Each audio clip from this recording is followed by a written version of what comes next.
જેણે ગાયોની રક્ષા માટે પોતાનો જીવ અર્પણ કર્યા. એ હતા ધાતરવડાના પરાક્રમી રાજપૂત વીર માંગડાવાળા, સાચા ગૌરક્ષક અને ધર્મરક્ષક. એક દિવસ બાયડ ચાવડાએ ગામનું ગૌધણ લૂંટ્યું. ત્યારે માંગડો તલવાર સાથે યુદ્ધે ઊભો રહ્યો. યુદ્ધે જતા પહેલા પદ્માને વચન આપ્યું, હું ગાયોની વારે જઈ રહ્યો છું, મારી રાહ જોતી રહે સિદ્ધિંગ. હિરણ નદી કાંઠે ભયંકર યુદ્ધ થયું. માંગડાએ શૂરવીરતા બતાવી અને ગૌધણ પાછું વાળ્યું. પણ દગાખોર બાયડ ચાવડાએ પાછળથી કટારી મારી. માંગડાનો આત્મા ભૂત રૂપે ધરતી પર પરત આવ્યો. પદ્મા વગર એને શાંતિ મળતી નહોતી.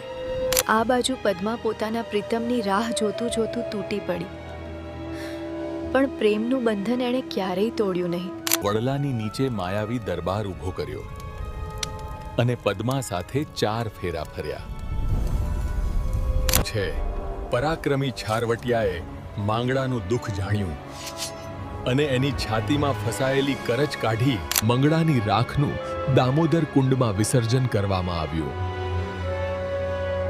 અને તેમને શાંતિ મળી. પદ્માવતીએ કહ્યું, માંગડા વગર હું અધૂરી છું.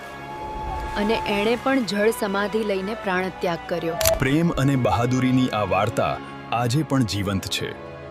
ભાણવડનો ભૂતવડ આ ઇતિહાસનો સાક્ષી છે.